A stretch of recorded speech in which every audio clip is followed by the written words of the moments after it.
We're going to travel through Monstro, the whale himself. This is the same whale that swallowed Pinocchio whole once upon a time, and I promise you the change will I'm fully fed. I fed him myself this morning. He's just welcoming us to our world full of storybook magic.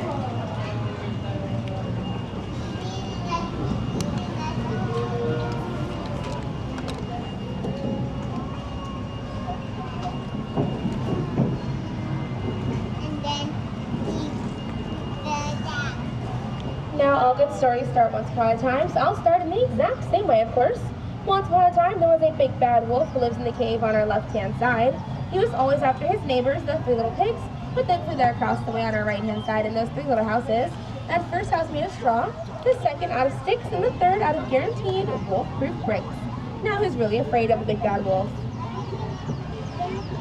Our story takes a curious turn, for just around the corner is the quaint English village where Alice once lived. On one golden afternoon, she followed the White Rabbit down the rabbit hole to a very curious land that we call Wonderland, and things just got curiouser and curiouser from there. But if that's not your cup of tea, London Park on our right-hand side is equally as magical, since this is the park where Peter Pan took Wendy and the Darling Children on their first flight to Neverland. Thanks to Tinkerbell's pixie dust, Neverland's a land where children never ever ever have to grow up.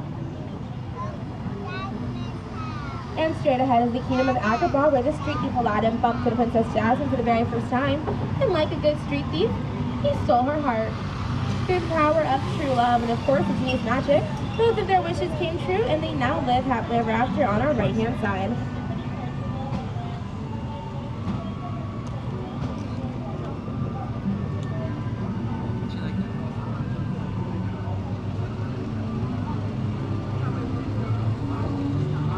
These are enchanted lands where love blooms forever and ever, just like the roses in the arches above us.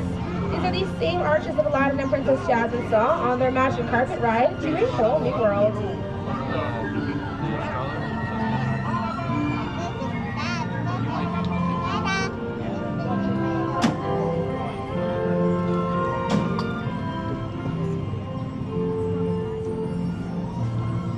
Now entering the Cave of Wonders, where Aladdin found the genie's magic lamp for the very first time. When they brought her the lamp, we got 3 magic wishes that all came true. Let's all close our eyes and make wishes, and I hope that they come true for you.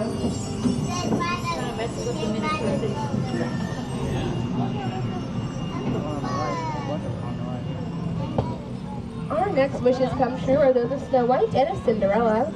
Snow White wished to be free from her evil queen stepmother and found the 7 Dwarfs' cottage on her right-hand side.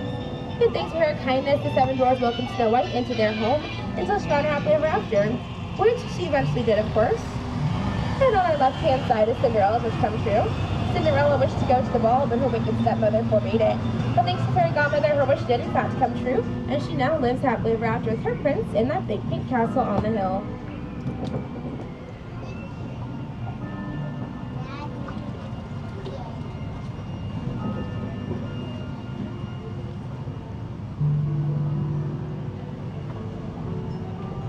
That Aladdin music.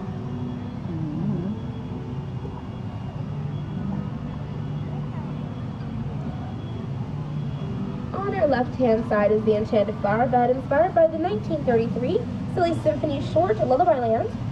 Thanks to Tinkerbell's pixie dust, these plants, along with all the plants in Storybook Land, will they never ever have to grow up.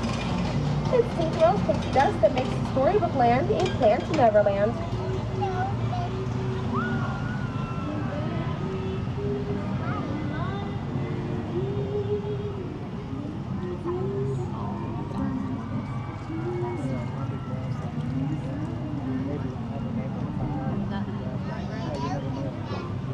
We are now approaching Toad Halls, which is the home of Mr. Toad, Mole, and Badger.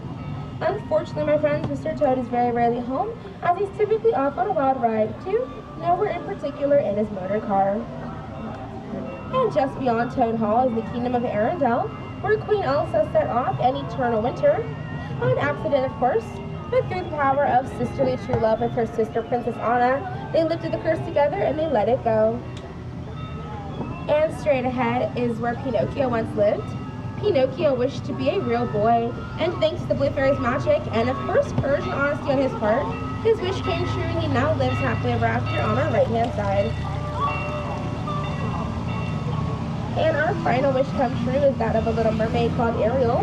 She wished to be part of our world on land, and thanks to magic and of course true love's kiss, she found her prince, and she now lives happily ever after with him in the castle on our right-hand side.